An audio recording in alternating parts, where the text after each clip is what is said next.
In this special of One Piece, Jango prepares the tributes for the mad dancing god. This is the intro song to the podcast King of the What Now. Join us as we go on a journey, going to talk about pirates, battle and adventure. We think we're pretty funny. We hope you will too. Luffy, he's gotta be the king of something. We weren't really listening. Sorry about that. Hopefully he'll achieve his dreams. Yeah.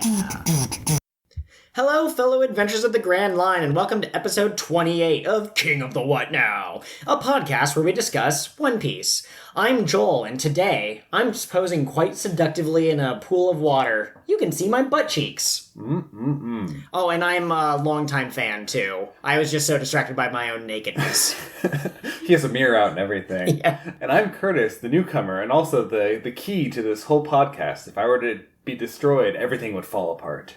And I'm Kat, the spooky ghost on the podcast, but also I've been a robot this whole time. A clockwork robot. It's very important that we set the aesthetics, not like a super high-tech from the future. Click, click, steampunk. Alright, I think we just found a tagline for our spin-off series, the Clockwork Adventures. Click, click, it's the podcast. Alright. We just covered the second One Piece movie, but also, I'm not sure what it counts as, but the dance carnival special as well, the whole 5 minutes that it lasted. And so now we're here to discuss that. Can I summarize the Jango's dance party first? Yeah, go ahead. Okay, Jango's dance party. Everybody dances. Everybody dance now. And then they destroy like a glass ceiling around the island and something happens, but it doesn't matter because everybody dances. Interesting that it took men to destroy the glass ceiling.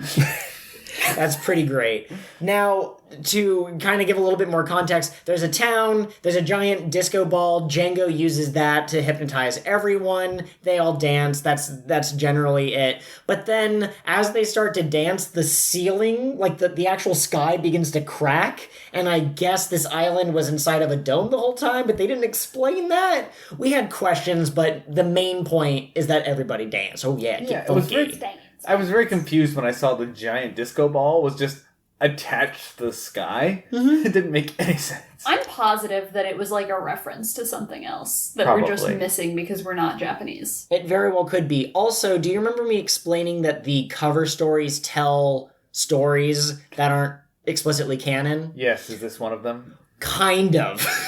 So Jango has his own story that will start soon in the manga around these chapters, and involves him going to a place called Mirror Ball or Disco Ball Island, whatever it was called in the then the special. But the Straw Hats aren't there, and the events unfold slightly differently. But I was reading on the wiki because I hadn't seen this before, and I guess it's considered a sort of alternate timeline or an alternate interpretation of that story. Yeah, I was actually kind of surprised to see the Straw Hats. I thought it was just going to be like a Jango thing. A side story? Sure. I think for commercial reasons, they can't release a One Piece thing without Luffy being in it.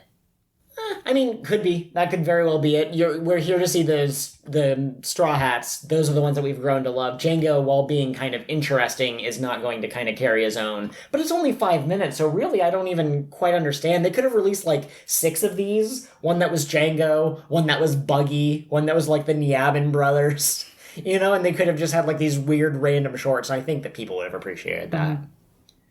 Does anyone here have any thoughts on the dance carnival? It was short, it was sweet, I enjoyed it. It was I funny. loved it. There was a line. So Django's being chased by some marine guy, right? But then the marine guy starts dancing with everybody else. And he had some line about like, I'm just so full of the music or passion or something. And it was really great. I liked it a lot. Yeah, no, it was a fun 5 minutes. Yes. It was better than the movie. All right, we can discuss that. Yeah, the movie was kind of mediocre. Yeah, The fighting at the end was okay. Sure.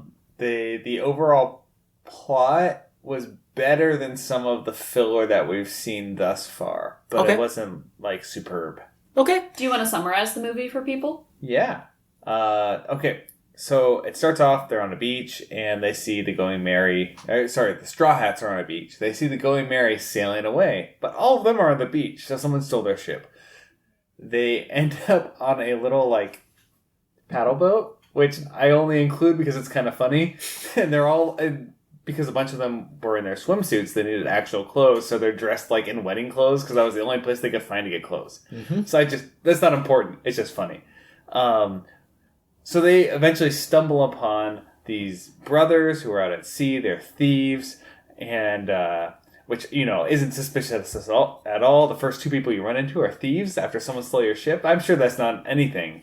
So they go to an island with the brothers because they figure out who stole their ship, and it's Clockwork Island.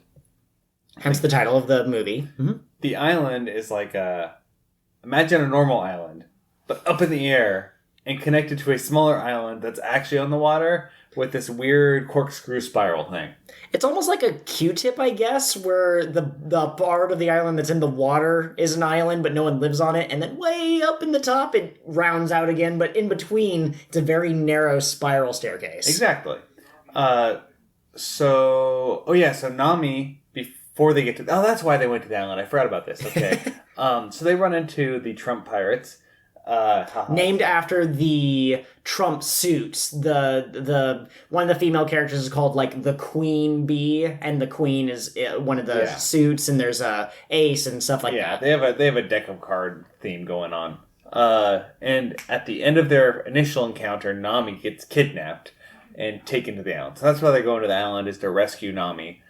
They get there. They work their way up the spiral. Yeah, the spiral. Mm-hmm. There's some traps. They get to the traps. They get to the top. They duke it out with the pirates. Mm-hmm. And one by one, they all get defeated until Luffy finally manages to get out of a trap he got stuck in and goes up and whoops butt. And, well, I guess he rescues the other Straw Hats. Then they all whoop butt collectively. Sure. And then the island falls apart because in the process, Luffy destroyed the key that held the island together, and I guess everyone's okay with that because they got rid of the pirates that were there, though. It seems like a really dangerous place to live. If all that's holding your island together is a key. It was a giant key, though. It would be pretty difficult to destroy it on accident. Yeah, but they destroyed it with just like a single bomb. Like, that seems flimsy to me. I would live somewhere else. Well, I feel like you get like one typhoon comes through, and you get too much wind, and the whole thing goes whoosh, yes, exactly. But it's the sense of adventure that you get from One Piece. You don't get places like that in the real world. You get places like that in the fantasy setting that is One Piece. I understand the spirit of what was happening, and I also found out that both Clockwork Island and the Jango's Dance Carnival were, in fact, written by Oda. So I think I see the spirit of some of it, but I do think that his ability to write characters and interesting villains gets stronger, and because they had to contain it to a single hour, there were some interesting parts, but they kind of got quickly skimmed over. Mm-hmm. And now that you mentioned that Oda wrote it, that explains why like this movie I feel like was better than some of the previous ones we've seen. It felt more like One Piece. Fit the themes a little bit better, yes. I will say, too, that when... so the Straw Hats get taken out one by one except for Luffy, and it turns out that part of the reason is because Zoro's swords and Sanji's shoes, I guess, are important, but Sanji's shoes and Usopp's weapons were on the ship, so they weren't able to fight at full power. Yeah, I think the reason Sanji's shoes are important is because he kicks a lot, right? That's his fighting style. Yeah. So he was wearing basically flip-flops before, and so every time he kicked something, it would hurt his feet. So when he got his full, toe-enclosed shoes back, he could kick without having to worry about hurting his feet anymore. I get that. I just figured that they wouldn't be thick enough. He fights an opponent who turns into a spike ball, and I wouldn't think that thin layer of shoes would help him. Maybe he wears especially thick shoes or something. I was wondering the same thing. Like, does he have like iron shoes or something that he wears? Are they armor plated? Yeah, in the One Piece world, it feels a lot like that. The more, how do I say this? sometimes the heroes get stronger just based off of having their emotions in the right place. Like, there's one part in this movie when Luffy's about to get crushed, and he realizes that the little brother, out of these two brothers that you mentioned, there's a big brother who's probably 20-something, and then there's a young brother who's like 7. And when Luffy realizes that the little brother has put his life on the line, it gives him the strength to be able to push this thing that's about to crush him all the way up to the ceiling of the thing. So Luffy got physically stronger based off the fact that his emotions were in a better place. So I would say Sanji shouldn't need the shoes. It should just be the fact that he's fighting seriously now, or he's not worried about Nami or something like that. I thought that was weird. Usopp and Zoro use their tools.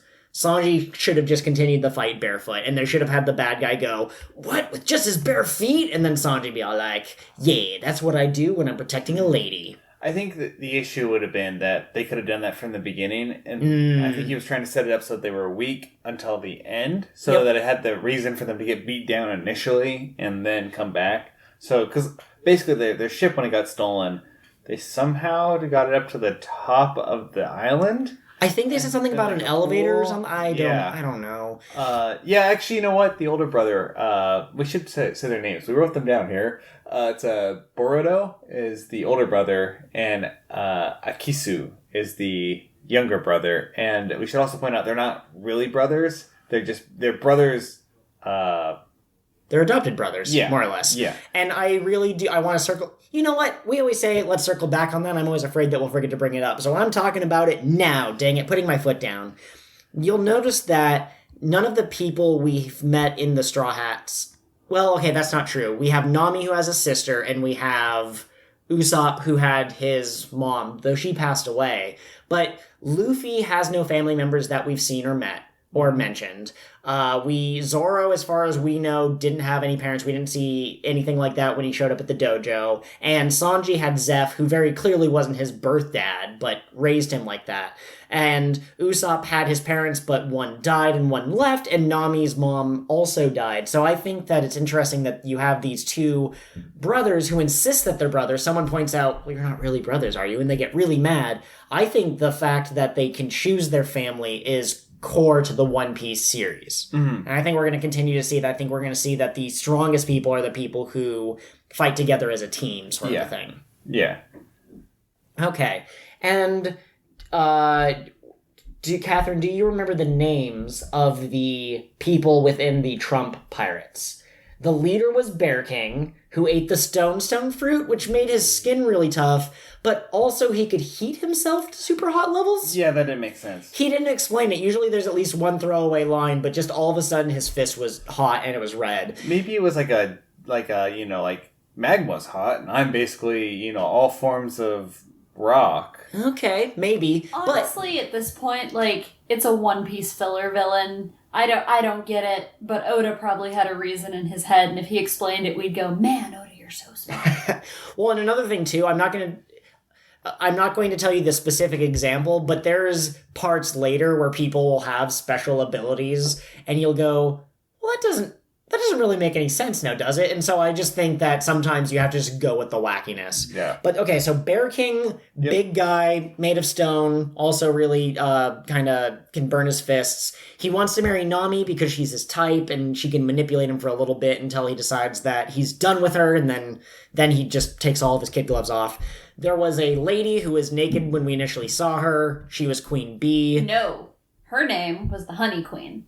Oh, was it? Yeah, that's right. Okay. Did she have B or did she have Q on her clothes? Okay, it was Q. So she represents the queen, and then the guy that Zoro ended up fighting, I think, was something Jack, wasn't he? Pin Joker. Okay. Oh. Someone is cheating. But go ahead. No, not to call you out or anything. I feel pretty called out, though. Okay. I mean, you get to say, not to call you out, but I'm calling you out. You did say, "Catherine, do you know the names of the people?" Well, I want to make sure that you felt included. This is a special... Well, then let me talk. It's a good thing she looked it up, because we didn't know what they were called. I knew she was... Okay, you're right. Pin Joker was my favorite. He had a scar across his face that Zoro gave him some long time ago when Zoro was a bounty hunter. And we don't get any story on that. Zoro's just like, I don't remember weaklings. Which is so Zoro. Yeah. Peak Zoro, but I'm telling you, Oda has plans for some of Zoro's past, and we're going to get to it at some point. That's my bet, that's my promise. Okay, so that's 3. We have a king, we have a queen, we have a joker. And we had Skunk 1, right? Yes. Was his name. Oh, so is he like the number 1? Like I believe so. I think Oh. that's supposed to be the ace. But they called him Skunk Ace. 1. That makes Yep. sense. I was going to say, because it's probably Ace and Jack are the 2 remaining ones. Mhm. Well, and he kind of was like flying, so like a flying ace. That would make sense. Okay, sure. Just a weird translation. I will give a shiny penny to whichever one of you can guess the Jack guy's name. Or I'll The just Jack tell you. guy was the ball, right? Mhm. He turned into a ball that was full of spikes. I think that was his armor. Mm-hmm. Clever Jack. No. Uh, It's a sound that ghosts make.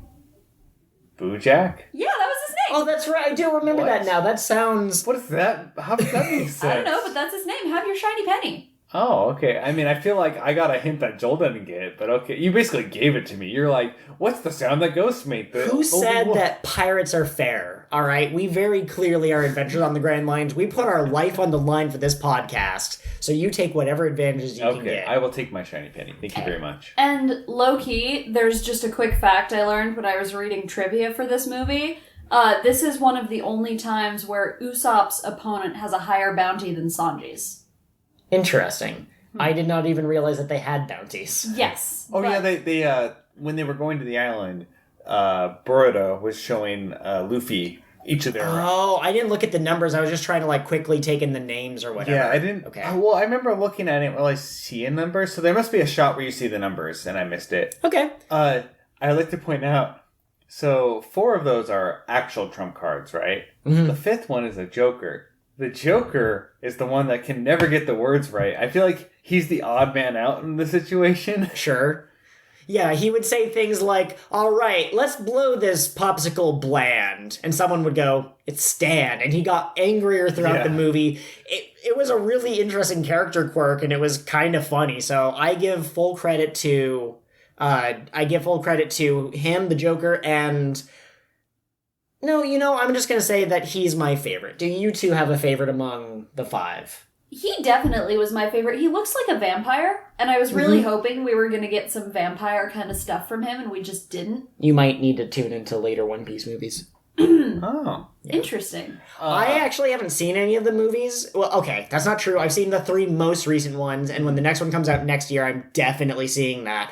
But I've only seen clips of these ones before, and I've seen clips of the movie 3, 4, 5, 6, 7, all of those, and there is something that definitely looks vampire themed, but I can't say for sure whether it is or not. I'm just guessing. In terms of favorites... Ball boy with the spikes. Guy who can fart gas, basically, who propels himself with... I mean, I don't know if I really had a favorite, to be honest. Okay. Like, they weren't... I can tell you my least favorite one was. Okay. It was the skunk guy. Yep. He's clearly the worst out of all of them. Farts are no good. I'm not... Farts can be funny. But when that's your whole character trait, that's too much. He runs into the ground a little bit. Yeah. I did have a question about the Honey Queen. Okay. So when we're introduced to her, she's just chilling, super naked. Oh. Her bare butt cheeks are on screen for a moment, and Sanji's like, wow, what a pretty lady. Does she just hang out that way, like, for the fun of it? She's Yes. not naked in the rest of the movie. Uh-huh. So that's just what she does with her day. Yeah. Well, I mean, she was in like a hot tub on the crow's nest type of thing, so I think that when she's sailing, she prefers to do it in luxury, and she prefers to be able to, like, kick back and relax while also keeping a lookout. What if... Okay, because I don't remember if we mentioned this, but she had the fluid fruit. Something like that, yes. Yeah. So what if, when she was in the pool of water, we saw parts of her body, but the rest of it was actually, like, part of The water, like... Yeah, like, she just kind of, like, spread out into the hot tub. So, like, that's how her way of relaxing, because, like, holding their physical form is just, like, takes effort, so she's like, I mean, I would totally get that. I know Oda has confirmed that if you're in the bath and you're a devil fruit user, even if you're not fully submerged, you'll feel a little bit weaker and your power won't be at maximum. So it would make more sense if she was in a pool of jelly or liquid or whatever, if that was her, more so than it was her inside of a hot tub. huh, sorry, you just made me realize, like, you're right. She shouldn't be enjoying that much. Like, if you should feel, like, drained. It shouldn't be, like, an enjoyable experience for a Devil Fruit user. Yeah. But anyway, so that has to do with, that's the characters, that's the plot. Also, Bear King was trying to build a super cannon that was apparently really cool. Oh, there was a reference to the last villain in the last movie. The Hyena 3 showed up. Yeah, but what was the... El Drago. Yeah, that was it. So. So the three guys, I think their names were Dawn, Donnie, and Dan. Donnie, Danny, Denny. That was the joke. They're all one character away from each other. They were under El Drago, and they showed up in this movie, and they briefly were like, hey, do you remember the first movie? Okay, bye! And that was really it. Yeah, well, what happened to them? Because they took the cannon up there. Did they just leave after that? I think they saw the Straw Hats, and they're like, you know what? I remember what happened the last time. We're just gonna leave. They just pieced out. One character two characters we didn't mention were the... Boo. What? Go on. Talk about them. The parents. Yeah, Akisu's parents, who apparently designed the diamond clock, which is originally why they were going there, was to steal it, but they weren't really, and it didn't really matter at all. It didn't have any significance other than the fact that it was up there and it played a chime briefly. So, my understanding is that they built a really cool clock, and it was the coolest clock ever. And then one day, a bad guy showed up and was like, cool clock, you must know how to build a cannon. And they're like, no. And then he punched them so hard that they agreed to build him a cannon. And they sent their only child out to sea because they would rather their child drown than be punched by the scary guy. And that little baby was found by a big guy who was like, I'm going to find out where you came from. Even though criminal, by the way. A criminal who was like, maybe I'll take you back to your home. And he could talk to robots, and he rebuilt this guy's arm. By the way, Boruto had a mechanical arm, and Akisu was really good at machines, and he never had to practice. But anyways, so they go back to the island, but they realize that they can't fight the Bear King, so they get someone else to help them, but they immediately decide that those people can't help them. And then they try to leave Luffy behind so he'll die, but then also want him to survive in order to take care of Akisu. And then I don't understand. Well, and here's the thing. Like, it was implied that this isn't the first time Boruto has done this, stolen someone's ship, lured them there to fight the pirates, Sure. because there were other ships up there.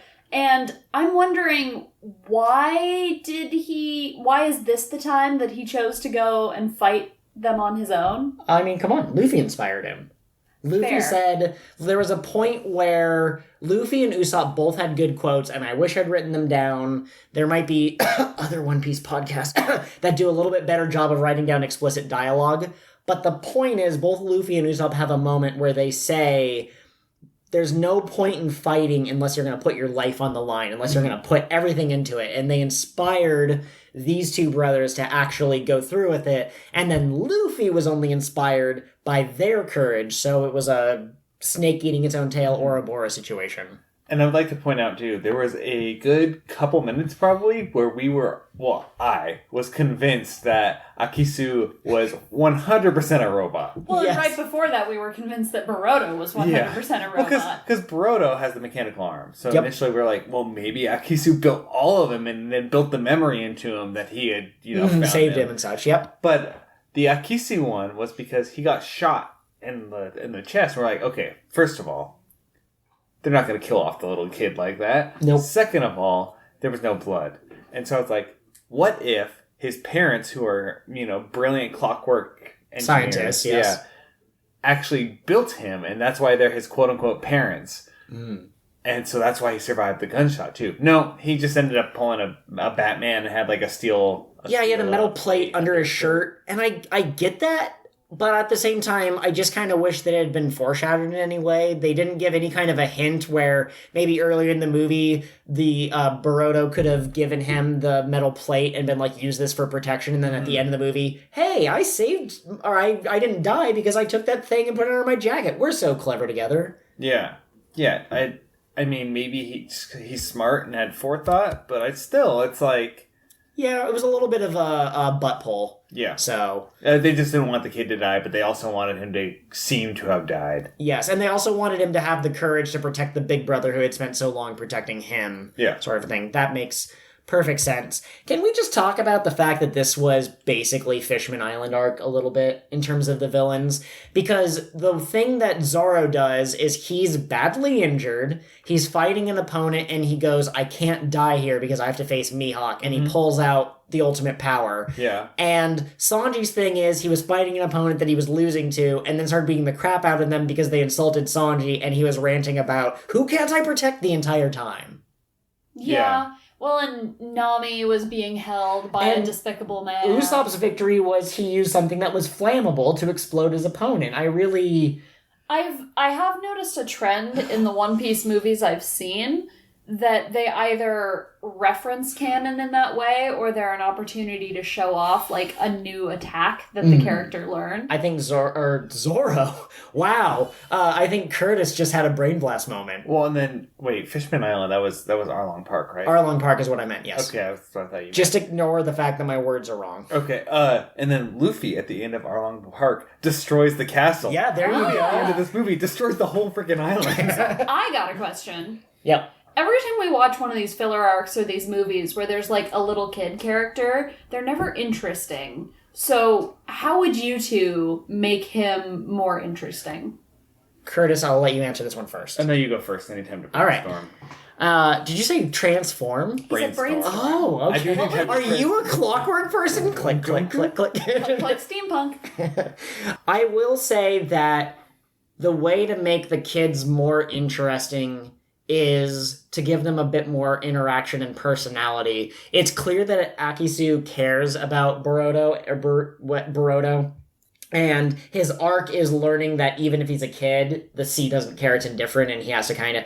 But we had a child character that I actually liked a little bit because of Curtis's interpretation, and that was Apis. She was interesting because, in my mind, she acted like a little sister to Usopp and Luffy, and she had a moment or two with Sanji where she cooked the food that was awful, but Sanji was like, everyone eat up the food.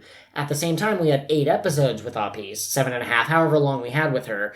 That was longer than we had in the movie, so I don't know if there's a shorthand the movie can use to make a kid really interesting. I will say they all seem to have the kind of same personality of fearless youngster who wants to protect the older people. Maybe you could tweak that around and give them something different to distinguish them from the other children. Yeah, I'd say some more unique personalities would be the number one thing. Because right now they all just fill the trope of, like you said, the little kid that is adventurous, but can't quite do that much, but really wants to try hard to do it. Having a little more agency in the episode might help. Maybe they have some more ability or something. I don't know. But if you make them hard too 'cause they're competent. kids. Yeah. So, the only other One Piece movie I've seen other than this one, I'm actually excited for the podcast because that means I get to go through all the movies, but the only other movie I've seen was Film Gold, and I think what Film Gold did well is that the child characters were background characters, the story wasn't about them, and that made it easier because Oda didn't make us try to care about these characters that we just met that we're never going to see again. And I think another issue is that it's always about the kid eventually looking up to Luffy and the Straw Hats. With the exception of this one actually, while I still don't like the characters, not all that exciting, at least they did something different. Because we had the running joke that it's always the kid doesn't like the pirates, and then he meets the Straw Hats, then he learns he really does like pirates, right? Yep. And I mean, that was kind of there, but it wasn't as explicit as before, right? Because, I mean, obviously he doesn't like the pirates that took over the island, but he's kind of indifferent to the Straw Hats the whole time. He himself is already on the other side of the law, so who really cares? Yeah.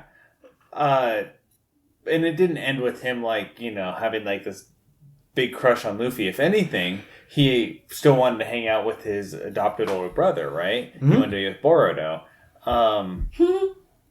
I'm sorry, I thought you said Boruto, like Naruto's son. It's Boruto and Boruto, yes. It's very similar. It's actually... Yeah, I wasn't making fun of you, to be clear. I was just entertained by the idea of Boruto being in a One Piece movie. Yeah, so I don't know. It's okay. It was... I guess I would say I liked this little kid a little bit better than some of the past ones just because it doesn't fall into the trope as much. Or I guess I like the storyline with him more because of that reason. he himself is not a super interesting character. I would agree. And yeah, the stakes didn't feel real to me, even though they were real. There was a point where they had the cannon pointed at Sanji was the first one to get captured other than Nami, and they were going to shoot him, and that was kind of, oh no! But I wasn't feeling it. I really can't explain what it is. I really do think that Oda's really good at the build-up, and Film Gold is a feature-length film, so I think it had another half an hour in addition to this one, and it had a slightly higher budget, and so I think they had more time to flesh out the characters. Yeah, and I would say that from what I've seen so far, it seems like Oda is good at character development over a long period of time. Yes. Absolutely. Like, I still say, the reason I like the Arlong Park arc is because of, like, getting some more backstory on Nami and all You of get that. a payoff that took a long time to get to. Yeah, and it explains some stuff about her character and that. But it's still kind of like a shonen anime, and so it falls into some of the episodic, like, it's kind of the same thing over and over again sometimes, which is true of a lot of episodic series. It's not specific to this series. Yeah. Okay, so one final question. What was y'all's favorite part of this movie, if you had to pick any particular part? I would say... I mean, I liked the setting-ish. I had obvious issues with it, but it was kind of interesting. It was a unique design because we actually have engineering now. That's not really something that we've seen in the One Piece world. Oh, and you pointed it out, and this isn't in the movie, this was in the special, the dance special, that they had a neon sign in front of the bar at the beginning. Yeah. But there's never been any electricity anywhere else. When does this series take place? That's an ongoing joke that Catherine makes all the time when we're watching or reading the manga, because the anachronisms just don't stop. They get worse. You get to the point where you go, these two technologies don't make sense together. In terms of like the actual like plot lines in that, I would say I liked the final fight that Sanji has. Okay. That was pretty good. I liked the cinematography. That had, I made a joke at one point when we were watching this, dynamic camera angles, but there really was, the camera kind of moved with the punches and such. It felt not 3D, but more full. That's a weird word. Yeah, he doesn't usually do like a camera panning, like that quick movement of the camera angle. To give you a sense of movement and energy. He seems to have more like slow pans in that. I mean, I haven't watched the... I don't know if it's still called cinematography with animation, but I haven't watched that as much. But in this one, you definitely notice the difference. For sure. The last movie had the really sparkly water that just mesmerized me, and this one had the punches that were flying every which way. And the was it the movie or the special that had the weird it was the special when they were going through the alleyways, they had the weird CG all of a sudden. Yeah, that was not great. But yeah, it was like the first person point of view of them as they were running from the Marines. Yeah. Which definitely felt different. I would argue not as good, but sometimes different is good even if it is bad, because you just know you're showing There's an anime YouTuber called Giguk, and he hates CG in anime, and he talks about it like it's a virus. So every time I see CG in anime now, I go, oh no, it's spreading! Even though this one came out years and years ago. Yeah. In general, I'm not a huge fan of when they incorporate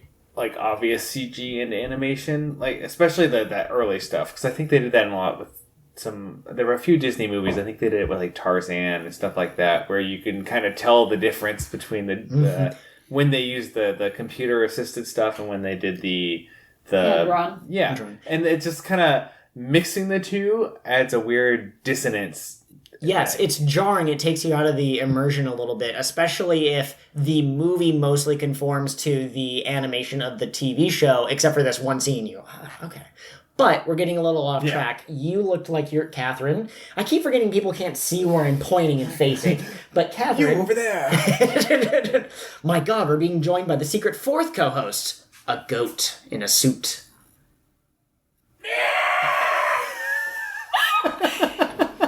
Okay, so were you going to let me give my favorite part of the episode? Okay. screaming Thank you, inside. Mr. Goat. Do you like my suit? It's I just had a 10. oh gosh. Okay, It's excellent. It's very dapper. my Thank favorite. you. Have a good podcast.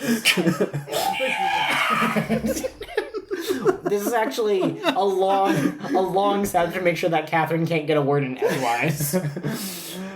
Kat, you were going to say something. I was, yeah. And I swear to God, if you make that joke where I start to talk and then you interrupt me again, I'm going to come over there and smack your face. So we need to just start talking before you have a chance to talk. is There what you you're go. saying. Okay, so my favorite part of the movie had nothing to do with the plot. It was literally just one line. But Sanji was flirting with Nami while he was all tied up by the bad guys. And the Bear King, the one who wanted to marry her, goes, "Hey, what's your relationship with my fiancé?" And Sanji says, "I'm just the guy that rubbed lotion on her smooth skin." Best part of the movie. Well, and not only that, but the look of just absolute fight me, bro. He's tied up, his feet are bleeding, but he has this absolute look of defiance on his face, like, you try to put sunscreen on her smooth skin and I'll kick your butt, mister. Yes, it was very, very peak Sanji. I loved it. Curtis, I'm sorry I threatened to smack your face. That's fair. We'll have to take you to Adult Protective Services. We now have it on tape that you threatened to slap this man, or whatever. Curtis, are you being abused by your fellow podcast co-hosts? Okay, and I would have to say that my favorite part would be not the final Zoro fight, which was pretty good. It wasn't bad. But there's a part, I've already alluded to it, Luffy and Zoro are getting crushed by weight, basically, kind of coming down on them, and they have to try to hold it up, but their strength is going to give out eventually. And the Joker character, whose full name I've already forgotten, but he shows up, and he shoots a bunch of spine, like, poison needle things, I guess, at Luffy. Yeah, I forgot about those. And the camera, it shows Zoro letting go of the weight, and then the camera shows him, and Zoro is just covered in these things. And he's standing in such a way that he blocked every single hit, and Luffy's behind him, and he goes, "That was really dangerous. You could have hit my captain. Luckily, they all hit me instead," or something. And then he takes out his sword, and the other guy goes, You're poisoned. You're gonna pass it, or not pass out, but you're gonna be paralyzed any minute." And he didn't say it, but you could just see it in Zoro's eyes. "I'll just have to beat you before that." And unfortunately, hijinks ensue, and Zoro's not able to finish the battle, but that moment was even better than the final moment where he defeats the guy by being like, "I'll overcome any obstacle." Him protecting his captain is more precious to me than his own personal journey. So that's that. I just remembered two things. Firstly, Catherine now has a Twitter. Yes. Yes, if you have been interacting with us on Twitter previously, you have probably seen her activity as of late. She created the account, and then we record this episode, but it's going to take time to edit and upload, so she'll be interacting with the interwebs for some time. But would you like to give us your information? Sure. So you can find me at Pirate Ghost Host. And I'm basically just going to be talking about, One Piece discussions and the manga. I'm really excited to talk about the manga. Spoilers will be there, so if you are not caught up with the series, stick to following Curtis and Joel. Be very careful about that. I've been forbidden from following her on Twitter. Yes. Very, very explicitly. Well, because there's a lot that I get excited to talk about on Yes. the podcast, and we just can't. Let me put it this way. We have not seen the last of Boruto and Akisu, but we'll never see them again, if that makes any sense to you whatsoever. Okay. So if you're following at home and you're trying to figure out the rules of this game, it's pretty simple. On Twitter, Curtis and I will only post stuff related to the series where we are so far. Now, if someone posts figurines of Nami, because there's a new toy collection coming out, and I think that's a really cool figurine, or they do one for Luffy or Zoro, I might retweet that, even if it's technically outfits that they don't get for later. But I'm not going to retweet the moment when Luffy meets his long-lost brother Doofy and his long-lost sister Groofy. I'm not going to post that because that would spoil it in the context for Curtis. I would say those are silly names. So we already have Danny, Denny, and Donnie. So. Danny, Donnie, Denny. Oh my gosh. Okay. But Catherine she has free reign to post whatever kind of spoilers she wants. She is probably going to tweet about the latest chapters if they're really interesting to her, or if she thinks that they have a particular tie-in to the episodes that we've reviewed on the podcast.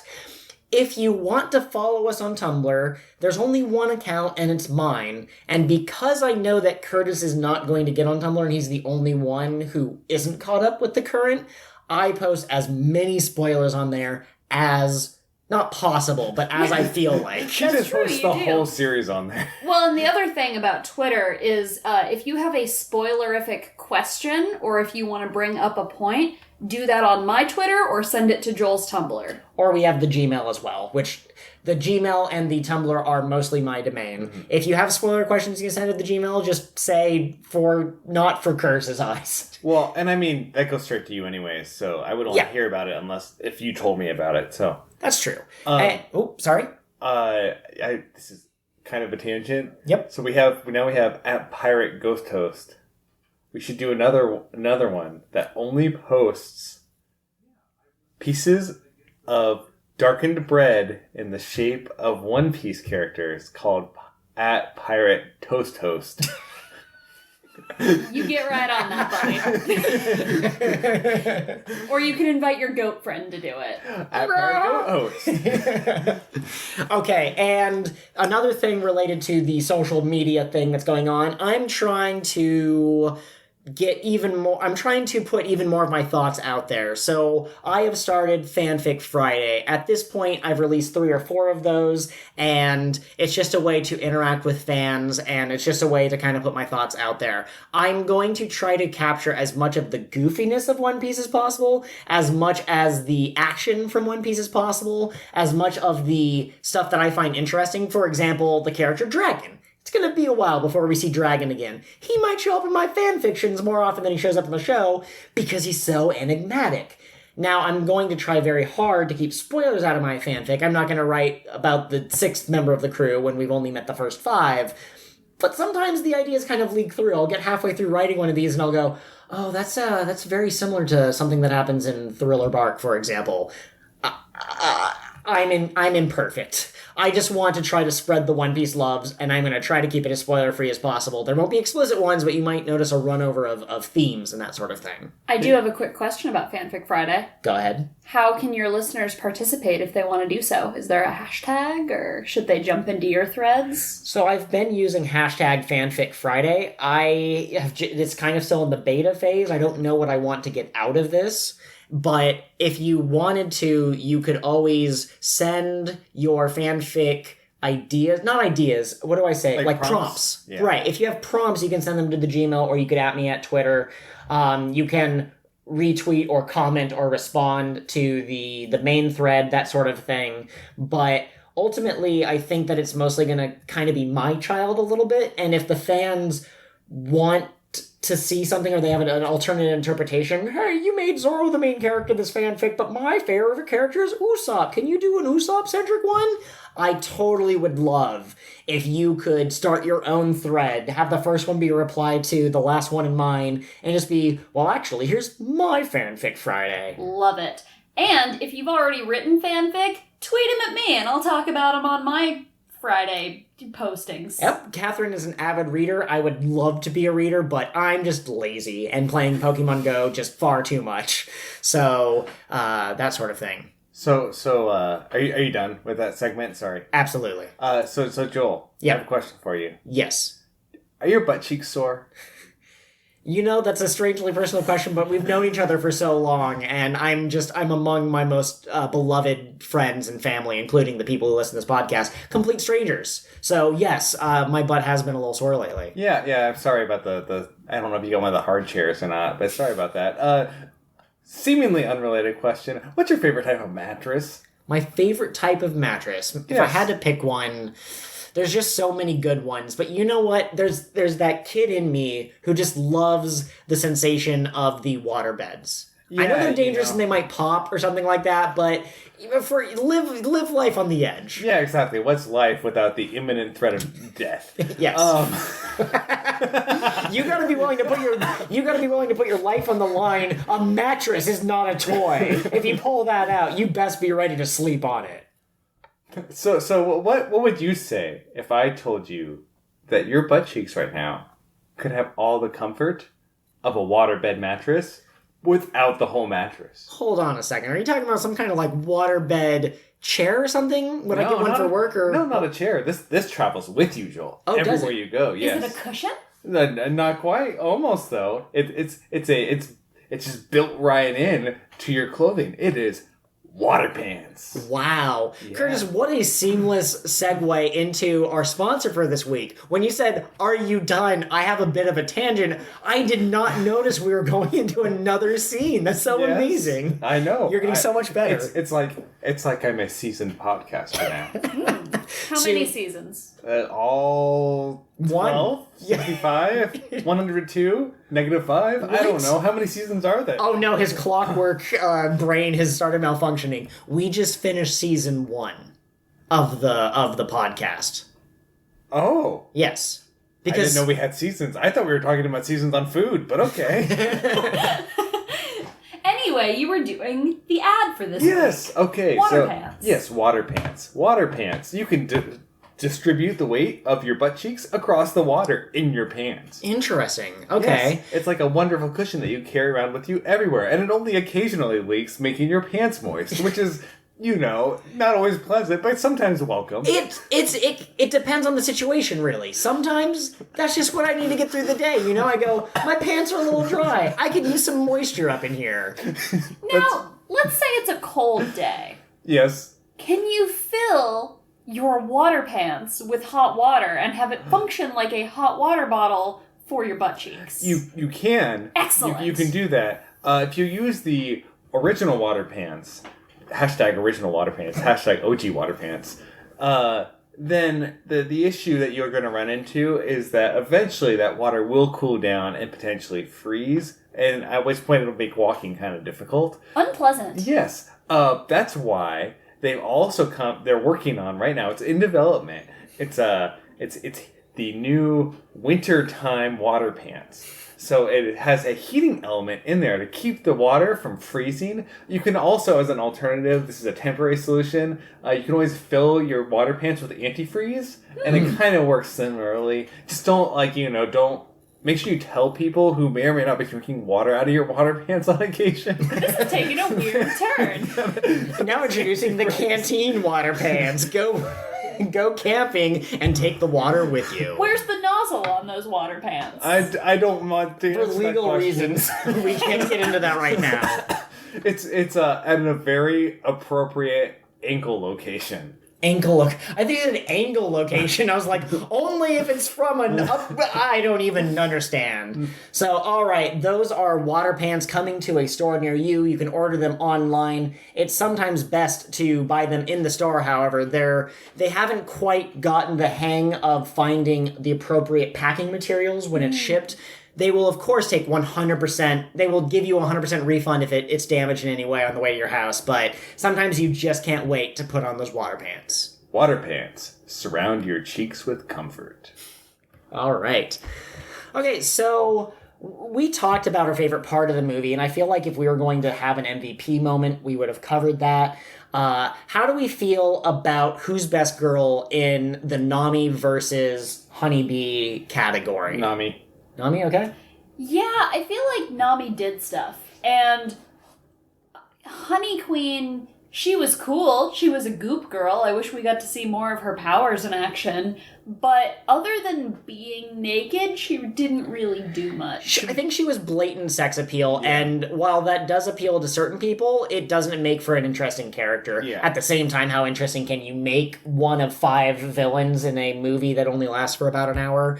But, Fair. okay, I just wanted... I wanted to ask who's best girl regularly, and it kind of went by the wayside, so I was just like, you know what? This movie it predominantly featured her for 5 minutes. I mean, this is a very male-heavy cast in general, so you don't get a ton of opportunities to ask that question. Almost like it's a shonen anime. Yeah, I know. No, but it's a good point. I forgot how sparse the female population is in this show. That sounded really weird and scientific and clinical. Well, that's what I'm wondering now is, like, what percentage of the population in the One Piece universe is female? Is Are they more having a female. fertility issue now? Like, they're just like, there could be serious population ramifications to this. We need to do a study. We need to commission somebody to look into this. Absolutely. The one thing that I will say to kind of whet your appetite is that you might be meeting one of the best girls very soon. Better than Nami? Yes. Well, mean- let's what about- discuss it when we get to that episode. Jeez. Better than Bellamere? She is... That's true. She is series-wide best girl currently. I feel like moms are outside the best girl ranking. Okay, that's because fair. I think best mom is a completely separate thing. Okay, no, that's fair, because that's the whole reason she is best girl, because she is best mom. I will say, and we'll discuss this more when she actually shows up, but this character who's about to show up is Mark's favorite girl from Mark from Piece Together. Okay. Yeah, not Mark from down the street. They literally live on the opposite side of this country from us. Okay, one thing I do want to say, really quick, is I keep forgetting to mention what episodes we're going to watch in the next episode of the podcast. Now, when you only watch 4 episodes at a time, that's really easy, but when you got to a special, we forgot to tell people we were going to be watching these 2 specials this week. So just to get back on track, we will be watching episodes 62, 63, 64, and 65 in the next episode of the podcast. Can I tell them the name of episode 63? Assuming that's the one you told me about earlier. What did I tell you about? Is that Whale of a Tale? No, our podcast episode is going to be called A Whale of a Tale. Oh. The podcast episode covering those 4 episodes together. Well, now I'm disappointed. This is why I can't trust you. When we do our rebranding, I don't want you tweeting, can I tell them about the new color we invented? No, Curtis, it's supposed to be a secret. The reveal of that secret color that did not exist prior to our inventing of it will cause the stocks that we definitely have to skyrocket. We're a publicly trading company on some stock exchange somewhere. The I'm Anime sure. Podcast News Network? No, that doesn't sound right. I don't think... Okay, I'm sorry. Let's continue. Okay, I think that we're just about ready to wrap Yeah. up. Catherine's already mentioned that she's very tired. It's been a long week for some of us, or maybe all of us, or maybe none of us. I don't know. We don't like to give out details of our personal lives, but, it's one of those 3. I will say that I do need to give a preview of the next arc. I was going to try to do that. It's been a while. The problem is that we have an arc that technically lasts for 2 episodes, and then one that lasts for about 4 episodes, and then another one that lasts 2, and then another one that lasts much longer, and I would consider that the first real arc of season 2. Okay. But the smaller ones, they build in kind of a logical way. So, because I make up the rules as I go along, I will give the story of the next saga, the Alabasta Saga. Here we are. We're going into season 2 of King of the What Now. We have finished the East Blue Saga, and we are moving on to the Alabasta Saga. Woo! Yay! And this shouldn't necessarily surprise you, or maybe it will, but it's not a spoiler. In the East Blue Saga, you had a bunch of little stories that for the most part didn't really connect. Nami's story theoretically connected, but not really in a tangible way. Once we get to the Grand Line, everything logically leads into the next step. So it's all part of the same whole. So, Alabasta Saga. Let's see if I can come up with something exciting to whet everyone's appetites. Wait. Yes. Whet their appetites? Just like their water pants? Yeah, just like their water pants, buy now at any retail store that sells unusual pants. Please go to any store near you and ask them for water pants. Demand the water pants that you so rightfully deserve. Tell them that King of the What Now sent you, and they say, who's that? Make sure that they're listening, because we rely on our listeners to spread the word of our podcast. Our cheeks demand to be surrounded in comfort. If they tell you that they do not have the water pants, they're hiding them from you. They're in the back. They have them. Don't take no for an answer. But please don't cause property destruction on our behalf. There are certain fandoms, certain members of certain fandoms that have made the news for doing stuff. We don't want you to go that crazy. This is just a bit. We hope that you're laughing along. We hope that no one gets hurt. Ha ha ha. Okay. Now, back to the Alabasta Saga. Sorry. No, it's fine. Dude, we're all 3 contributing to this thing together. It's almost like we're making one piece of entertainment. Oh, good one. Okay. The Alabasta Saga, a insidious criminal organization whose roots go far deeper than anyone suspects, terrorizing several countries. The 7 warlords of the government pull the strings. The government, fools, played by the villain. Only one man can stop them. One man aided by a mysterious woman from the war-torn country of Alabasta, a country on the brink of civil war.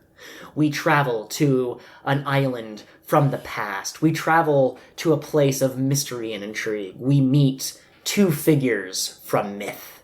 We travel to a cold island, frozen, overthrown, their king lost, their doctors gone. Who can save this broken country? And we meet a witch. Finally, on the last leg of the journey, we come to Alabasta, the place where it will all come down, the place where Luffy will either emerge triumphant or Baroque Works will win. And we'll also meet Mother Flippin' Fire Fist Ace! With a name like Ace, you know he's gonna be good. You paid free money, you paid nothing to be on this pod. Jeez Louise, I am ruining this. It was much better in my head. Let me restart this scene in my best wrestler, announcer voice. You listen to the podcast for free, and that free ticket gives you the entire scene. But once Ace shows up, you'll only need the edge. It's time to face the villain that shall haunt your dreams, and whose name shall be spoken and planting the seed of a future scene. I swear I need to start writing these down because it was good in my head and it came out all wrong out of my mouth. I thought it sounded pretty good, man. Okay. Did you get that? Land frozen in time, a place actually frozen with like snow, sand place. Yeah, and like those are the 3. criminals and some person named Ace. Mm-hmm. Ake, I don't know how you pronounce it. I mean, I don't see any written down. Please words. use his Christian name, Toddward. Toddward, yes. That's his official name, and anyone who calls him anything else is wrong. How does he feel about Skyrim? I think with that, we should finish up this episode, Joel. Alright, it's now mandated that each of you have a final thought that makes our audience laugh themselves halfway to death. Dang. My final thought? Yes. Goats in suits are pretty darn cool, man. Aw, yeah. Doing their business.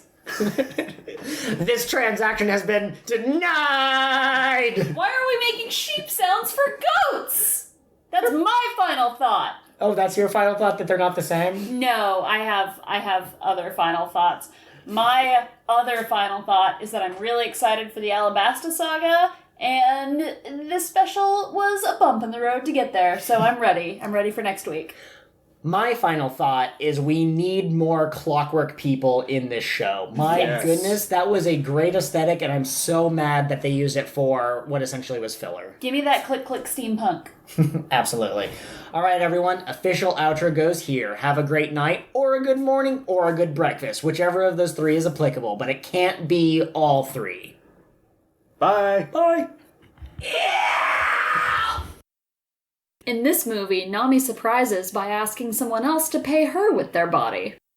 So ends the next leg of the King of the What Now adventure. We're sad to see you go, but we'll be here next week. If you crave some social interaction with us in the meantime, you can find us on all sorts of different media.